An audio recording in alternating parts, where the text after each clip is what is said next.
Oi, pessoal, boa tarde. Estou super feliz de estar aqui de volta com vocês. Eu não tinha ideia de como é que se fazia uma live e a primeira foi tão legal, deu tanto resultado que eu me animei de voltar aqui para falar mais um pouquinho da Provence, né? Então eu só queria, antes de começar, eu queria me apresentar. Meu nome é Clarice Linhares e eu faço parte então do projeto Viajando com Arte, juntamente com a Milene Riso. Quem já nos viu dar palestras, a gente foi professora de História da Arte por mais de 10 anos, sabe que a gente sempre fala juntas, né? A gente já tem quase um jogral falando juntas, mas claro que por razões óbvias, né? A gente não está junta hoje, né? Em razão do Covid. Eu tô, meu recorde, tô aqui na estância faz mais de um mês e meio, e a Milene está em Porto Alegre. Mas então, a gente logo, quando isso tudo acabar, e a gente vai ter várias lições, mas eu acho que está sendo positivo para todo mundo, acho que tem a parte positiva, vamos dizer assim, mas que a gente está estudando, está se aprofundando, porque eu acho que também é um pouquinho de uma reflexão que eu faço e faço um meia-culpa. A gente está muito acostumada a pegar aquela informação muito rasa e superficial da internet. Ninguém mais, poucas pessoas, né, tem tempo ou tem vontade de se aprofundar um pouquinho mais e buscar o verdadeiro conhecimento. Então, eu acho que a internet é legal também por oportunizar de eu estar aqui falando de uma região que eu conheço bastante. A minha filha morou na Provence durante 3 anos e eu passei algumas temporadas e eu e meu marido, a gente ama andar de carro, então a gente explorou cada cantinho e realmente a Provence é um lugar espetacular. Bom, a historinha um pouquinho da Provence para contar por que esse nome, né? A Provence, ela foi já ocupada por muitos povos diferentes no passado, até que o século II a.C. os romanos tomaram essa região da França, tá? Que eu vou aqui mostrar para vocês um pouquinho aqui no mapa, certo?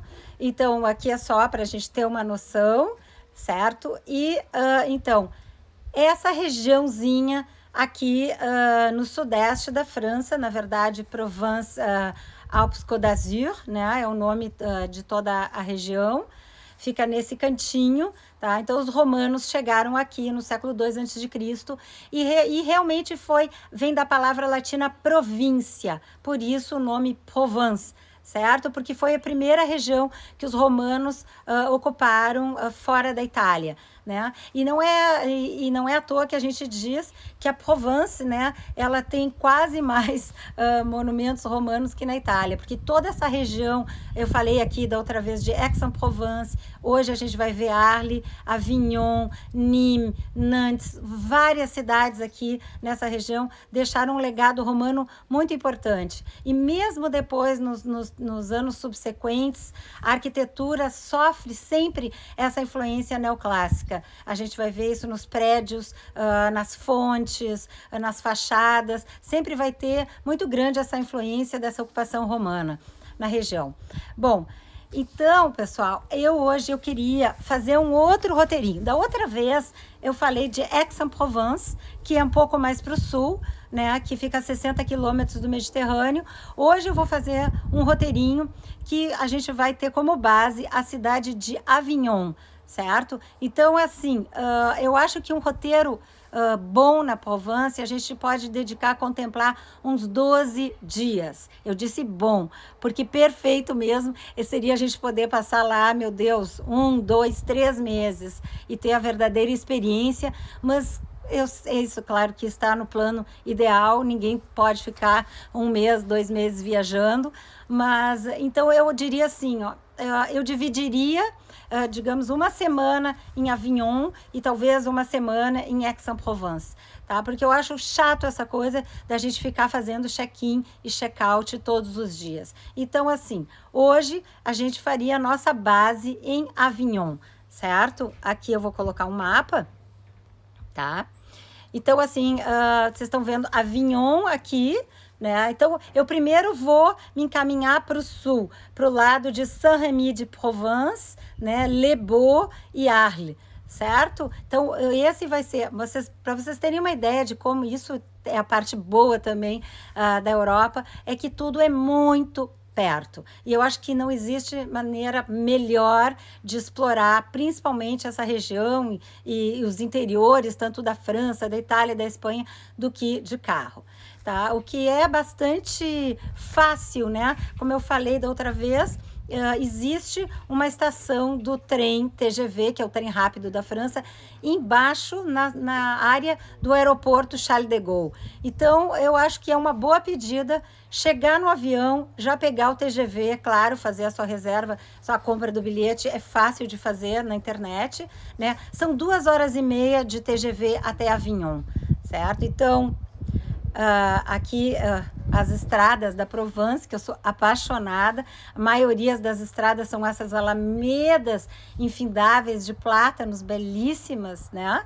E a cidade de Avignon, né? Avignon é uma cidade também muito antiga, como tudo na França, tudo é muito antigo, né? E o que se destaca, foi a coisa mais importante que tem nessa cidade? É uma cidade pequena, relativamente pequena para os nossos padrões. Avignon tem em torno de 90 mil habitantes, certo? E a cidade antiga é uma gracinha, ela é toda murada, então assim o centro histórico é pequeno, totalmente dominável a pé.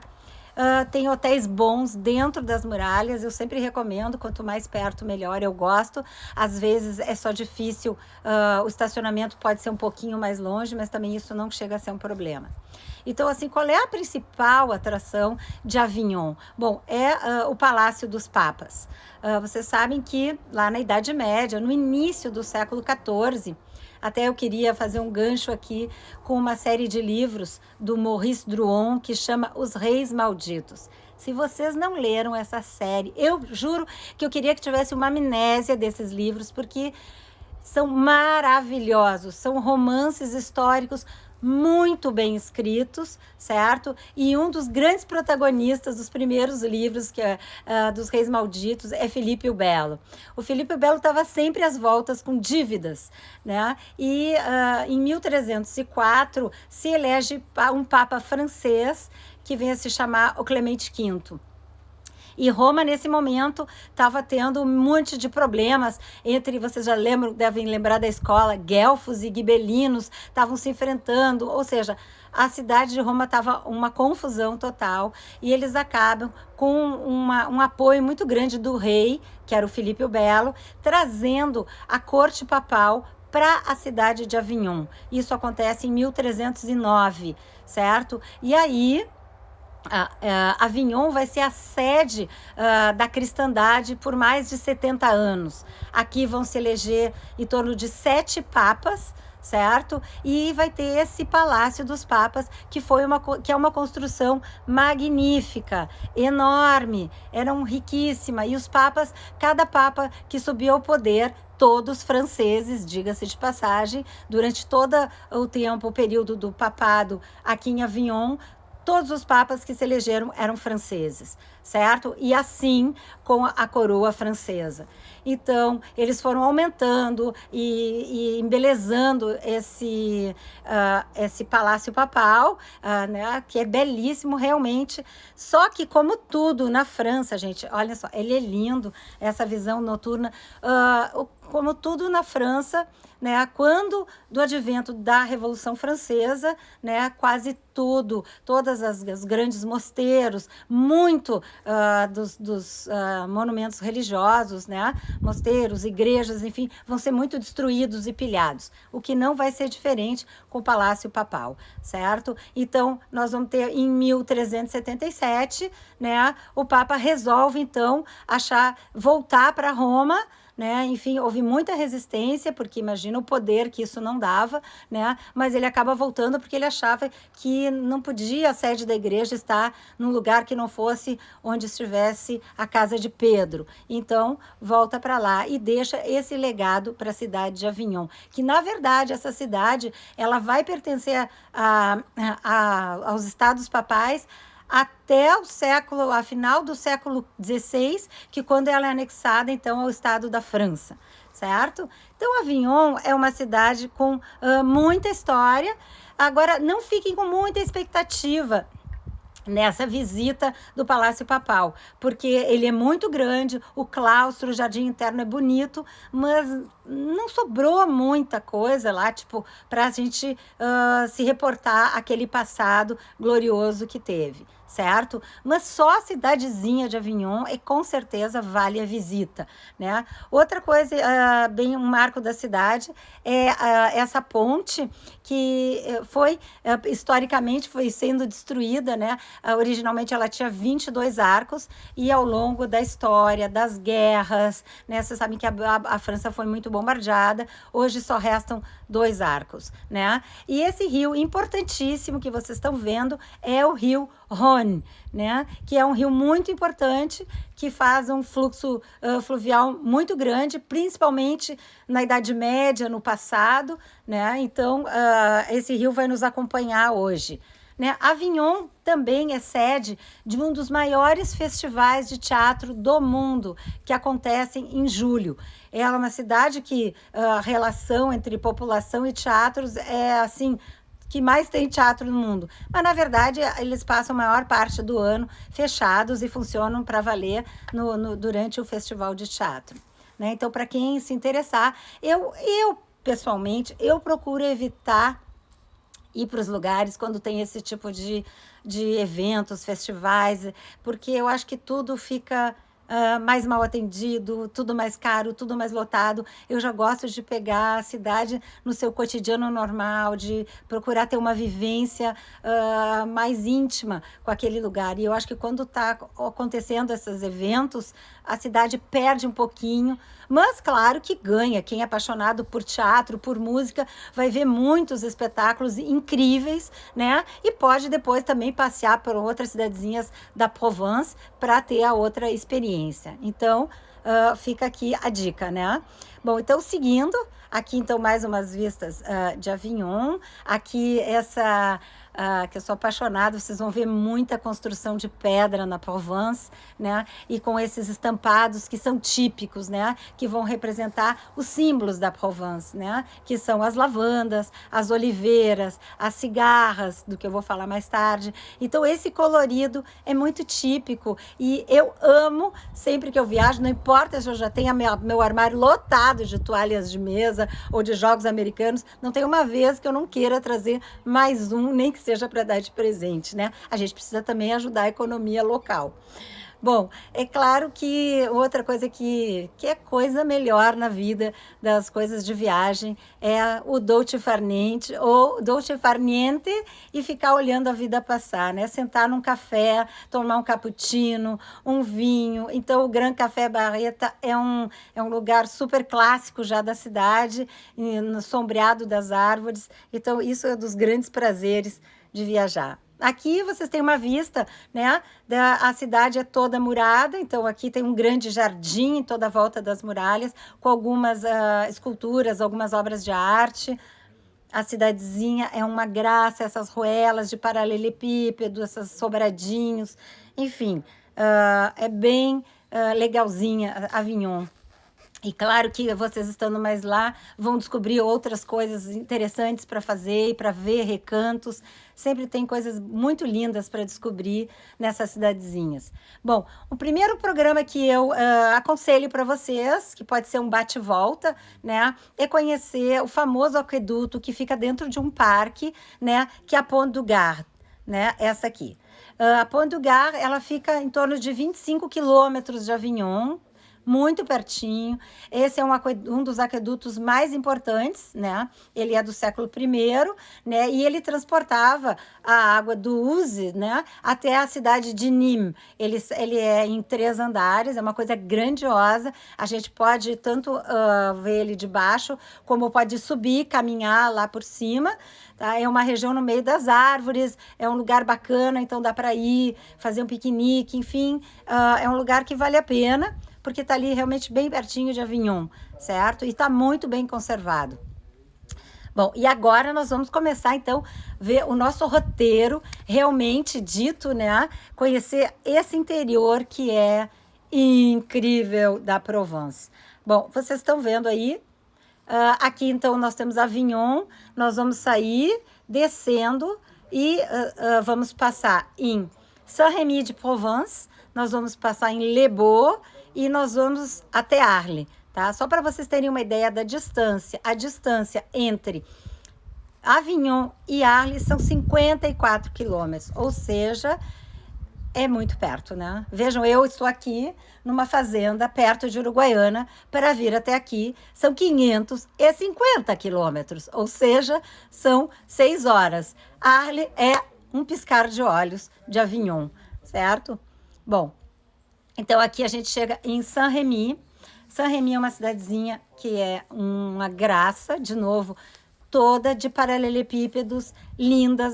Na outra eu até falei que tem um sitezinho que vocês podem botar em português dos dias de mercado, né? Todas essas cidadezinhas da Provence têm os seus dias de mercado e eles vendem coisas lindas. Não vendem só, vendem queijos, embutidos, frutas, verduras, toalhas, roupas, sapatos. Eu tenho um sapato que eu comprei que eu amo, ou seja, e com preços super, super, super acessíveis, mesmo com o Euro 6. Esperamos que vá baixar, né? Quando tudo isso finalmente for história, né, para a gente fazer umas comprinhas, que também faz parte de uma viagem, né? Então, aqui Saint-Rémy, como eu falei para vocês, né, aqui o mercado. Quando a gente foi com o nosso grupo em 2017, é claro que a gente foi num dia de mercado, e aí tem pessoas tocando, enfim, é uma festa, né, andar numa cidadezinha dessas e pegar um mercado. Bom, uma personalidade, uma celebridade famosa que nasceu aqui em Saint-Rémy. Será que alguém sabe quem é esse cidadão? Pois é aquele que previa quantos fins de mundo. Será que ele preveu esse Covid maldito que a gente está passando? Ninguém menos do que o Nostradamus. Ele é original e é claro que eu fui atrás da casa dele. E aí vocês estão vendo a plaquinha, né, que ele nasceu aqui em Saint-Rémy de Provence. Só que o Nostradamus, na verdade, ele nasceu em Saint-Rémy, mas ele passou quase toda a vida dele em Salon, tá? Que ali também, é aqui bem pertinho, né? Só uma curiosidade, tá? Então aqui de novo, né? As lojinhas, os mercados, as cores da Provence, as cestarias, né? A cidadezinha é realmente muito bacana. Mas quando eu penso, Clarice, eu penso em Saint-Rémy, o que me vem à cabeça? Me vem à cabeça muito, aliás, toda essa região da Provence, como eu falei, tem uma luminosidade fantástica, né? São mais de 300 dias de sol durante o ano, então muitos artistas se sentiram atraídos por essa região, certo? Eu falei, já veio Matisse, que morou em Vence, Picasso, que morou em Antibes, que morou em vários lugares aqui na Provence, em Vauvernague, o castelo que eu mostrei na outra live, ali perto de Aix. Bom, Signac, vários artistas, mas o artista que, depois de Picasso, talvez, que venha muito, muito na mente da gente, é o Van Gogh, né? E o Van Gogh aqui, ele, logo na saída de Saint-Rémy, já existe há muitos anos, acho que desde lá do século XIV, um monastério de Saint-Paul de Mosole, né? Ele começou como um mosteiro franciscano, depois ele foi da ordem de Cister e depois ele virou um sanatório, certo? E o Van Gogh veio voluntariamente e se internou em Saint-Paul de Mosole, que até foi rebatizado de Sanatório Van Gogh hoje em dia, e ele passou um ano aqui, depois daquele evento da orelha que eu vou contar quando eu for para Arles, que ele corta a sua orelha, certo? Então, aqui esse lugar é aberto à visitação e ele está, gente, é incrível, ele está como quando o Van Gogh saiu de lá. É muito bem preservado, é muito legal. Ele pintou muito, ele se tornou, claro que no começo ele chegou, ainda estava em crise maníaca, né?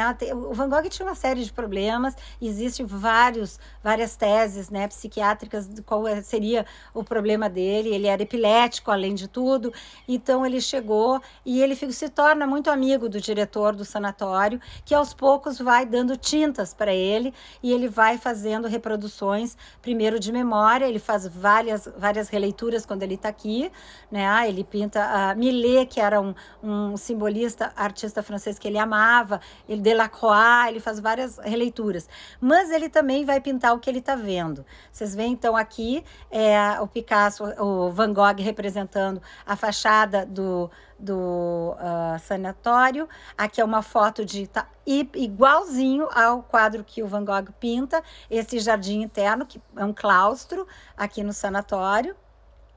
E aqui são as telas que ele faz durante esse um ano que ele passa aqui em Saint-Paul-de-Moselle, né? Vocês veem então de longe ele pintando todo o complexo.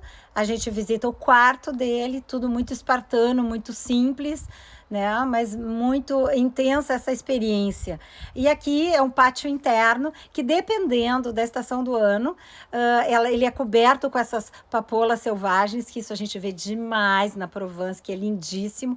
Mês de final de maio, de junho, ainda os campos estão tapados de papoulas, que depois vão ser substituídos por lavandas.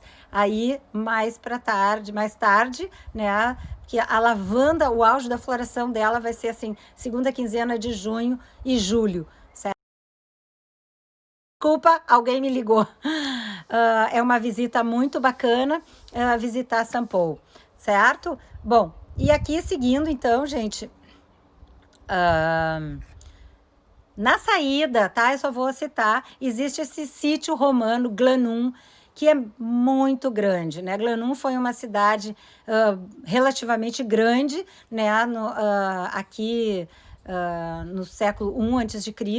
Então a gente tem tem banhos, tem várias ruínas e a gente pode entrar, é aberto, pode visitar tudo, é bem interessante. Saindo de São Paulo em direção ao sul, né? A gente passa na frente desse sítio romano, tá?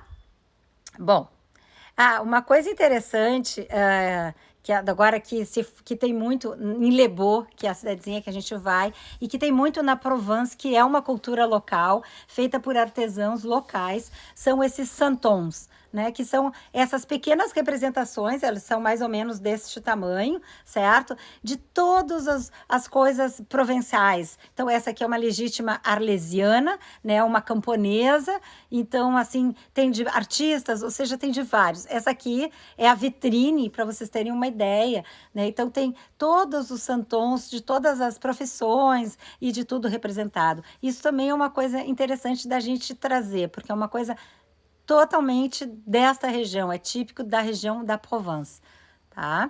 E até essa aqui é a do Van Gogh.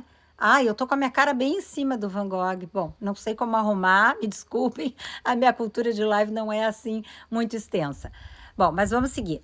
Então, um pouquinho mais para o sul de Saint-Rémy, a gente vai chegar a esse lugarzinho incrível que fica encarapitado em cima das montanhas, que chama Les Baux, certo? Les Baux foi um feudo bem importante durante a Idade Média. Ele coordenava e chefiava esse feudo, outras tantas 59 vilagens e cidadezinhas, né? E Les Baux, então a gente tem as ruínas desse castelo. E, na verdade, o que é interessante a gente saber que a bauxita vem desse nome, dessa família de Baux, né, que se escreve, porque foi descoberta aqui em 1891. Né? Então, a bauxita vem desse micro vilarejo na Provence, que é Les Baux. Bom, o que é interessante, vocês viram que Les Baux fica no alto, então, de repente, esse programa é para almoçar lá. Os restaurantes todos são na beira desse cliff, né? Dessa falésia, e tem uma vista linda para o vale, né? Onde, é claro, nós estamos aqui tomando um vinho rosé, que, como eu falei da outra vez, os melhores vinhos rosés da França vêm desta região, são as Côtes de Provence, né? Este é um vinho do Van Gogh, né? Não poderia ser de outra pessoa. E a gente estava, então, antes de começar o nosso passeio, é um povoadinho amoroso, medieval, todo de pedra, com lojinhas, com várias coisas interessantes. Então, voltando, agora eu queria explicar uma coisa para vocês. Quando a gente chega em Les Baux, a gente sobe uma montanha, vocês viram ali. Se a gente dobrar para a esquerda, certo? A gente vai para a cidadezinha, para esse antigo feudo de Les Baux, que é micro, tem 436 habitantes. E se a gente... Aí é obrigada a deixar o carro, né? Porque não pode entrar carro, imagina, aquelas ruazinhas. E se a gente dobrar para a direita, a gente vai para as Carrières de Lumière. Na verdade, a Carrière de Lumière, que aqui a foto, eu vou mostrar para vocês, tá? Essa é a entrada. É enorme, enorme. Era uma antiga pedreira que foi transformada em 1976. Ela era abandonada e chamava originalmente Catedral das Imagens, certo? E teve esse nome até os anos 2000, quando passou a se chamar Carrière de Lumière. Foi o primeiro lugar que eu visitei, né, que existe, hoje já está bastante difundido. Quem foi a Paris e viu os Ateliers de Lumière, que são essas projeções com animação feita por computador de artistas, que é uma experiência fantástica. Quem já teve esse privilégio, se vocês gostaram do Atelier de Paris, vocês vão enlouquecer em Les Baux, porque vocês imaginam que o pé direito é como se fosse um prédio, assim, de 4, 5 andares, era uma antiga pedreira de calcário, então, assim, é simplesmente incrível, né? Então, vocês veem, eles já fizeram várias exposições, óbvio, Van Gogh, Picasso, Klimt foi de matar, de maravilhoso, né? Então, assim, são 120 projetores, né? E os quadros não são simplesmente as imagens estanques. Não, as imagens são feitas com animação, então elas se movem, as flores caem, as folhas de outono. Realmente é uma coisa incrível de ver. Então, assim, ó, anotem aí, Carrière de Lumière em Les Baux, fantástico, número 1. Né? Atelier de Lumière em Paris é muito bacana e está para sair, né? Agora com a pandemia está tudo parado, mas está para sair o Bassin de Lumière em Bordeaux. Esse promete ser fantástico, porque é uma... Eu não me lembro agora o que era uma instalação de uma antiga... não sei se era uma estação de tratamento de águas, alguma coisa do gênero. Então, a ideia é projetar enorme nas paredes e ainda vão ter espelhos d'água onde vai se refletir essas imagens. Vocês já imaginaram? De chorar, né? Incrível. Bom, aqui é só para vocês terem uma ideia, né, do tamanho, né, que realmente tudo é muito, muito mega grande, né? Claro que já tem uma estrutura, tem café, então dá para tomar um café, mas não se gastem, porque eu vou dar 2 dicas muito legais. Agora, quando a gente sai de Les Baux, então a gente está saindo de Les Baux, certo? Não pelo lugar que a gente veio. A gente cruza a estrada para o outro lado para descer a montanha. E aí nós vamos ter 2 lugares na estrada que é difícil escolher. Então, assim, vamos botar...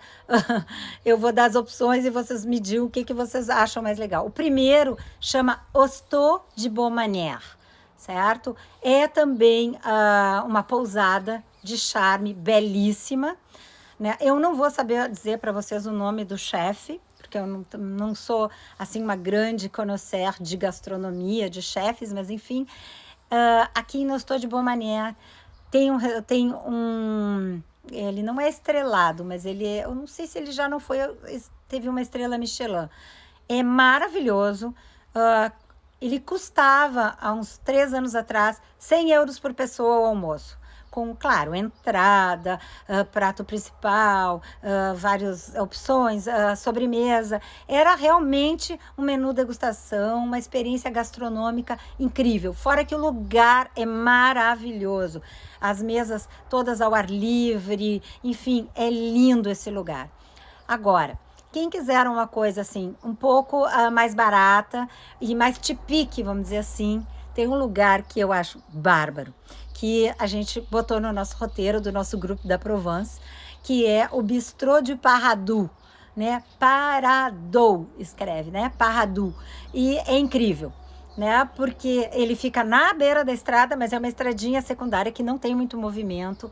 E ele foi frequentado por várias celebridades nos anos 70. Então, assim, Brigitte Bardot, Alain Delon, enfim, intelectuais franceses. A comida é maravilhosa, é um restaurantezinho todo de pedra, enfim, é muito legal. Então, ficam essas duas dicas, né? Saindo de Les Baux, quem está se dirigindo para Arles, certo?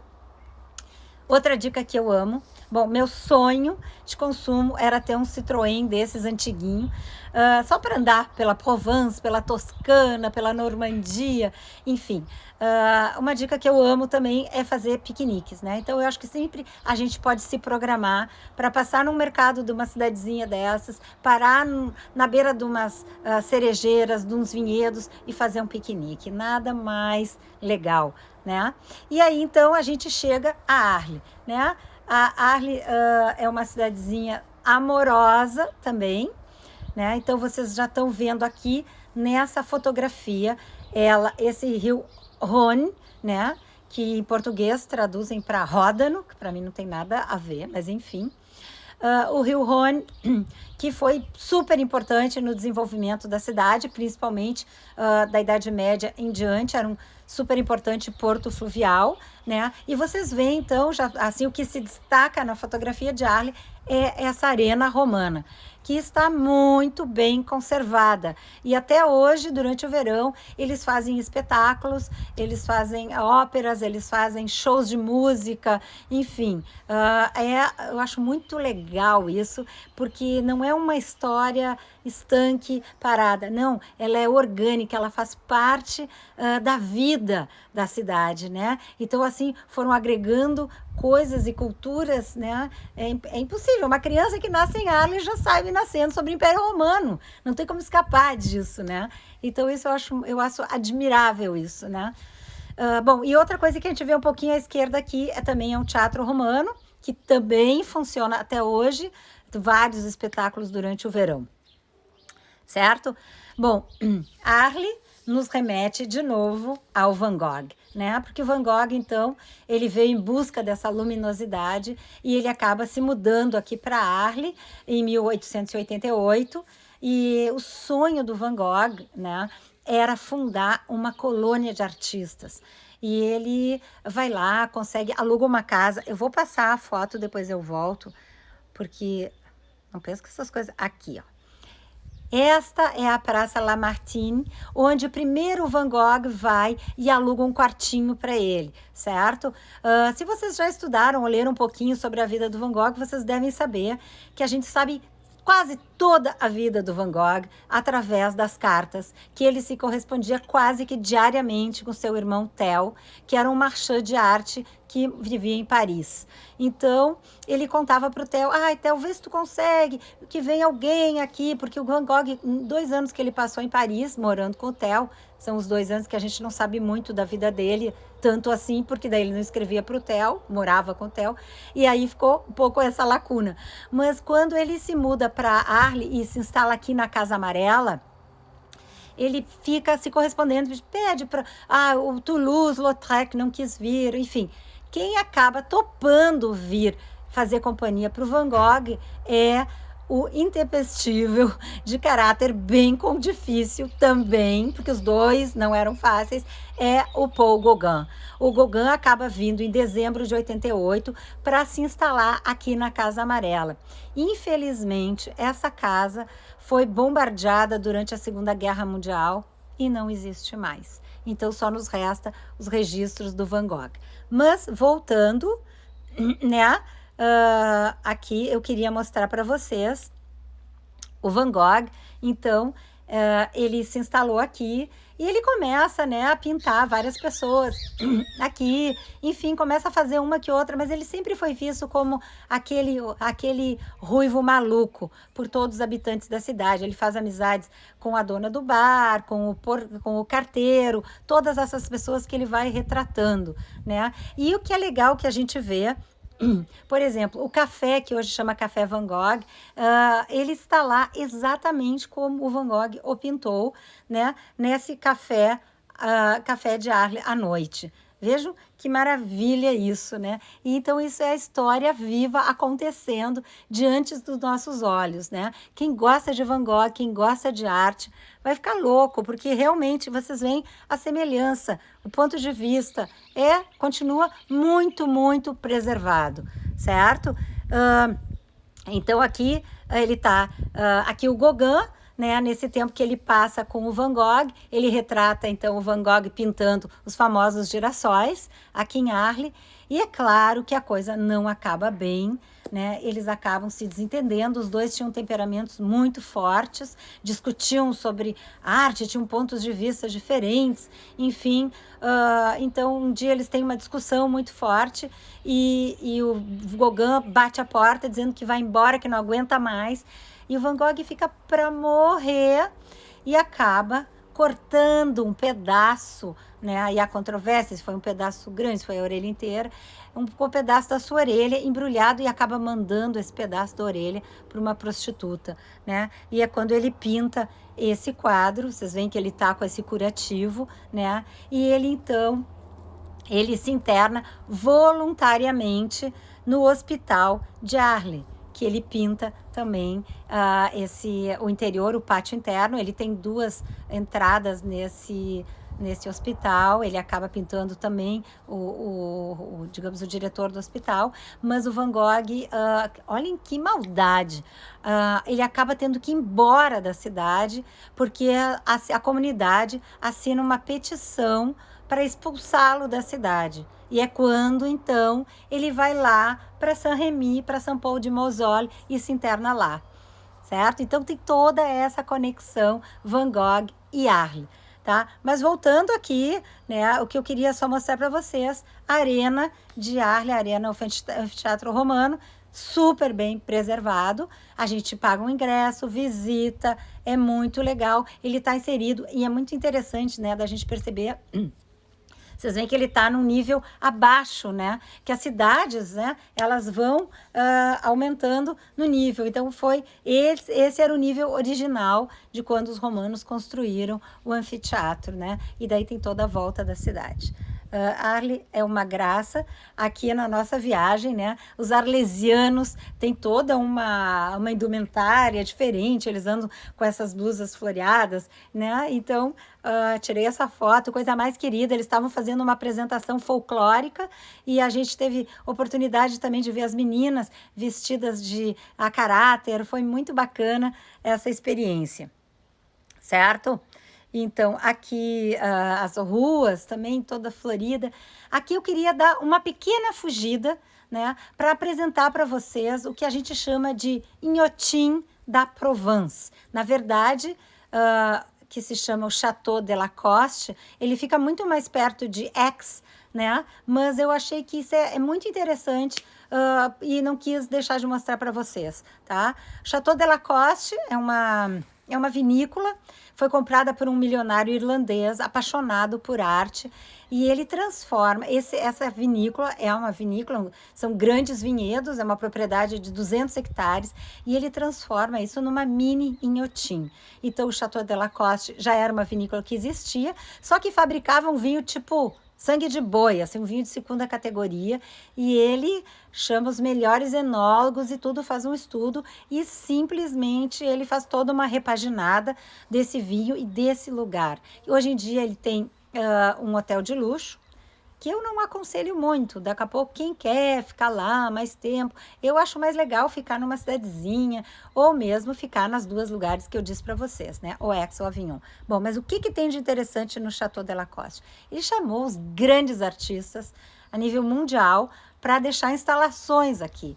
Então a gente já chega aqui do lado um espelho d'água com essa enorme aranha da Louise Bourgeois, que eu amo de paixão e que ela sempre chama essas aranhas, ela relaciona com a maternidade, né? A teia que protege, a teia é a mãe, então a aranha é a mãe, a mamão. Ela chama inclusive a escultura de mamão, né? Bom, o que tem são 2 restaurantes. Este, o La Terrace, que é mais informal, que a gente senta ali embaixo das parreiras. E tem um outro mais chique, que é comandado por ninguém menos do que o nosso querido Francis Mallmann. Então, o outro restaurante mais chique é do Francis Mallmann, tudo elaborado assim, o cardápio elaborado por ele, supervisionado por ele. E o La Terrace, que é mais informal, certo? O pavilhão principal foi todo das exposições, foi todo projetado pelo Tadao Ando, que é um artista japonês, certo? E aqui a gente tem então Frank Gehry, que é o artista canadense que fez a Fundação Louis Vuitton, que fez o Guggenheim de Bilbao. Coisa pouca, né, gente? Bom, pasmem, quem está lá com 3 obras? O nosso querido artista brasileiro Tunga, né? E aqui ele faz, ele tem 3 obras, essa é uma delas. Puxa vida, o nome é tão engraçado, acabei me esquecendo. Pompos, não me lembro, agora não vou lembrar, mas é uma mistura de cristais de quartzo, que é uma coisa bem brasileira, né, nossa rede, enfim, eu fiquei muito contente, né, mas a gente vai ter, assim, vários outros artistas, Richard Serra, meu Deus, o Alexander Calder, que faz aqueles móveis maravilhosos, enfim, muito legal esse passeio. Então é um passeio que a gente pode ir de manhã, porque às vezes faz muito calor na Provence, é bom chegar lá cedinho, né? Pode ir de manhã e aí almoçar lá. Puxa, muito bacana esse programa, gente, para quem gosta de arte, certo? Outra coisa que é um dos símbolos da Provence, que são as cigarras. Então tem vários lugares que a gente vai ouvir que eles vendem uma cigarrinha, né, que faz o barulho, que é diferente da nossa cigarra, né? Mas a cigarra, então, é também um dos símbolos da Provence, do verão. Então e é claro, né? Vocês lembram, não lembram da fábula do La Fontaine, que é a cigarra e a formiga. Então, tudo isso a gente vai associando, né? Isso que é muito legal. Quanto mais coisas a gente vai aprendendo, a gente vai fazendo mais associações, e isso é muito legal. Bom, estou me passando, né? Estou me passando. Então, assim, eu vou procurar não me alongar muito, porque eu sei que é chato essas lives muito longas, mas eu queria falar. Agora, nós fizemos aquele roteiro para o sul, né? Que a gente saiu de Avignon e fez, então, Saint-Rémy, fez Les Baux e Arles. E aqui a gente vai sair para o leste, né? Que nós temos o Parque Nacional do Luberon, que é belíssimo, é incrível. Aqui muda um pouco o colorido da Provence, né? Nós vamos ter aquelas rochas bem vermelhas, bem ocres, né? Então aqui a gente sai de Avignon, né? E vai em direção a Île-sur-la-Sorgue, que é um amor que a gente vê muito rápido, porque ela é muito pequenininha e sempre com o rio Sorgue. Aqui é o rio Sorgue limpíssimo, transparente. Então a gente passeia, essa foto é minha, então cada lugarzinho é um cartão postal, gente. Então todas essas cidadezinhas do Luberon, da Provence, não existe assim uma super atração, mas elas por si só são assim amorosas. E as estradas então são muito lindas, né? Como sempre, aí tá o meu Citroën, né? Eu já diria, façam um piquenique em algum lugar aí, porque vale a pena. Aqui um pouco das lavandas, né? Que são símbolos também tão legal da Provence. Aqui, então, uma fotinho de Île-sur-la-Sorgue, né? Que tem essas cataratinhas pela cidade, florido, tudo muito bem cuidado, muito bacana, certo? Bom, e aí a gente vai chegar a outra cidadezinha, Fontaine de Vaucluse, tá?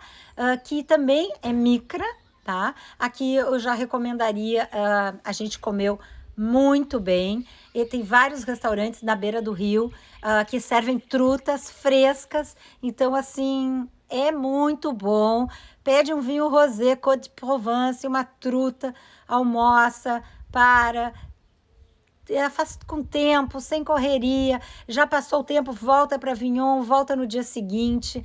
Isso é o ideal. Mas nem sempre a gente tem o ideal, né? Veja agora, nós estamos tudo dentro de casa, mas enfim, pelo menos agora a gente está dando uma viajada. Um programa que eu sempre aconselho às pessoas que eu faço o roteiro, que eu acho muito legal, para sair um pouco assim do, né? É fazer esse passeio que oferece aqui em Fontaine de Vaucluse de caiaque. É muito legal. A natureza é linda, a água é cristalina. É uma coisa, é uma experiência. Vocês vão ter essa recordação. É muito fácil, não tem correnteza, é tranquilo.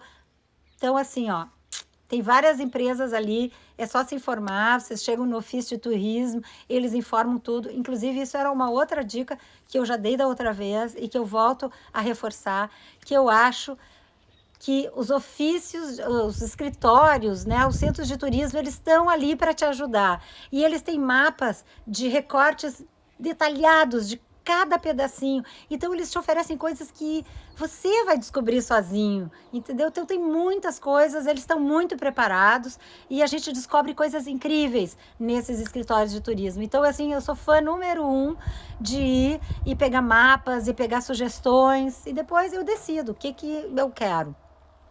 Bom, outra estrela dessa região do Luberon é a cidadezinha de Gordes, que é amorosa, é também encarapitadinha em cima de um penhasco, é linda para passear, é muito pequenininha, né? Mas vale muito a pena. A gente na subida já vê aquelas montes de cerejeiras, oliveiras, aquele perfume de tomilho, de alecrim no ar, das tílias. A Provence tem muito perfume, muito. Reparem nisso quando vocês tiverem o privilégio e a oportunidade de visitar.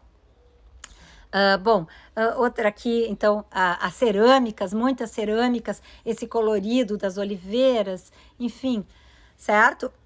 Os restaurantezinhos, cafés, é sempre bom dar uma parada. Às vezes, se a gente sai de manhã cedo, também é bom vir tomar um café, uma formule, né? A fórmula que vem o café, cappuccino, café au latte, expresso ou um croissant, ou a tartine, que é a baguete, que vem com manteiga e geleia, enfim. Tem coisa melhor do que sentar num lugar desse, tomar café da manhã, ouvir os passarinhos. Ai, fala sério. Bom, na saída de Gordes está o cartão postal da Provence. Imperdível. Porque se você for até lá e não for na Abadia de Senanque, eu tenho certeza que o teu amigo vai te perguntar: foi na Abadia de Senanque? E se você disser que não, tá ferrado. Entendeu? Além de lindo, claro, né? Mas é o cartão postal da Provence. Com certeza vocês já devem ter visto. E se vocês querem ver Senanque desse jeito, tem que ser depois do dia 15 de junho, certo? Inicialmente era um mosteiro cistercense, hoje pertence aos monges trapistas, certo? E eles fazem óleos essenciais, eles têm uma mini lojinha que eles vendem sabão, sabonete, óleos, perfumes, sachês. Então, assim, é adorável. Até ali conversar com o monge, comprar para ajudar eles, enfim. E eles até oferecem, a nível individual, quem quer fazer retiros espirituais, enfim. Pasmem, pode se hospedar aqui na Abadia de Senanque, que fica no pé da montanha de Gordes. Não tem como perder, certo? Bom, outra cidadezinha que é amorosa, que daí já muda as cores, que eu acho, é Roussillon, certo? É também, e é uma cidadezinha toda ocre, toda assim, as casinhas pintadas nessa tonalidade, também fica em cima, tem uma vista linda, as ruas são as amorosas, esses sobrados todos pintados dessa cor. Realmente a gente tem a sensação que o tempo parou por aqui, certo? Um filme que eu recomendo, certo? Que quem quer vivenciar mais essa experiência de Provence é Um Bom Ano, tá? Com o Russell Crowe, se passa todo aqui na Provence, do Ridley Scott, do diretor. É muito querido esse filme e tem uma fotografia incrível. Gente, olha só, tá muito longa essa minha live, eu já prometo que eu vou terminar, mas antes de terminar, eu queria dar uma dica a mais de um lugar. O ano passado eu fiz uma viagem de quase um mês de motorhome pela França, Normandia, Bretanha, e claro que a gente cruzou aqui pela Provence, e eu conheci esse lugar que eu achei fantástico, que chama Sisteron, certo? Fica a 210 quilômetros de Avignon. É claro que a gente nunca vai fazer um bate-volta, mas se vocês estiverem viajando e forem para aquela região lá para o leste, eu recomendo. A gente passa por essa região, pelo Valensole, que é o lugar que a gente vai pirar nos campos de lavanda, realmente.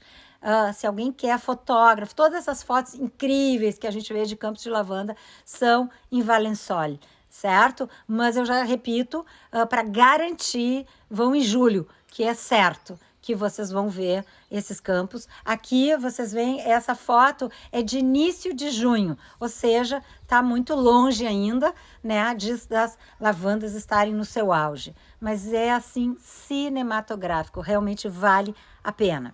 Agora, esta foto aqui é minha e eu tirei chegando perto de Sisteron. Eu me apaixonei por esse lugar. Esse lugar é na beira do rio Durance, esse rio que vocês veem. Essa foto é minha, não tem filtro, não tem produção. Esse rio é verde esmeralda, essa montanha gigante, e a cidadezinha é muito legal e é totalmente fora dos roteiros turísticos. Não vi nenhum lugar que cite a Provence citar Sisteron. Então, assim, é um lugar que vale a pena, né? E uma coisa que eu queria dizer, olhem, é que tudo é lindo, né? É difícil escolher, porque tudo é lindo. E a gente visitou esse museu da lavanda. Na verdade, era uma loja museu, mas todo o processo de como eles extraíam os óleos essenciais, enfim, e vendiam sachês. Mas o que eu queria dizer para vocês, e hoje agora eu prometo, última dica da live, é o seguinte. Quem nunca passou a festa da música na França precisa passar, antes de morrer. Porque os franceses, já desde os anos 70, no dia 21 de junho, que marca a entrada do verão no hemisfério norte, eles comemoram em toda a França a Fête de la Musique. E o que é isso? Gente, é incrível. É incrível. A primeira Festa de la Musique que eu passei, eu tinha vontade de gritar na rua, porque eu fiquei tão apaixonada.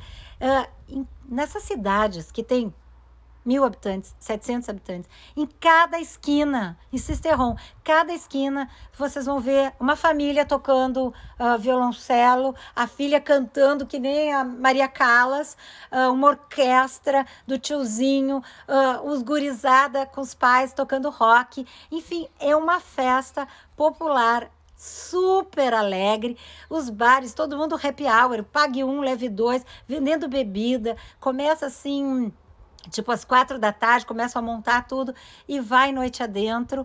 É incrível. E a gente, o ano passado, então, passou a Fête de la Musique em Sisteron e foi uma lembrança que hoje, nesses tempos de Covid, alimenta muito minha alma. Eu até me emociono, porque eu estava lá com a minha filha, agora sei lá quando que eu vou ver minha filha, enfim. Outra dica, café gourmand. Sempre peçam, tem no cardápio. Se você não sabe o que é, eu vou te explicar. O café gourmand é um cafezinho, um expressinho pingado, que vem com mini porçõezinhas de sobremesas. E assim, você não engorda muito e tem, assim, a oportunidade de experimentar várias sobremesas locais diferentes. Divide com os seus amigos e vale a pena pedir sempre um café gourmand. Eu sempre peço, amo. Certo, gente? Bom, aqui, então, eu queria terminar minha live, agradecer de coração, vocês tiveram essa paciência. Na foto aqui, então, estou eu e a Milene em Gordes. Eu queria agradecer muito aqui a Maria Lúcia Zanotelli, nossa amigona médica, viajante, sempre nos prestigia, viajar sempre com a gente. E curtam o Viajando com Arte. A gente tem um blog que conta várias das nossas experiências. A gente está no Instagram, no Facebook, né? E fazemos várias viagens organizadas pela Ana Cláudia, que a gente chama de paixão. E eu queria agradecer para vocês. Eu vou deixar essa live, eu vou deixar postado no feed do Viajando com Arte, no Facebook e no Instagram, ok? Eu não posso subir para o IGTV porque, infelizmente, se a gente tem menos de 20 mil seguidores, não consegue subir mais do que 10 minutos. Então, curtam a gente, quem sabe no futuro a gente consiga deixar lá disponível. Tchau! Valeu, muito obrigada! Até a próxima!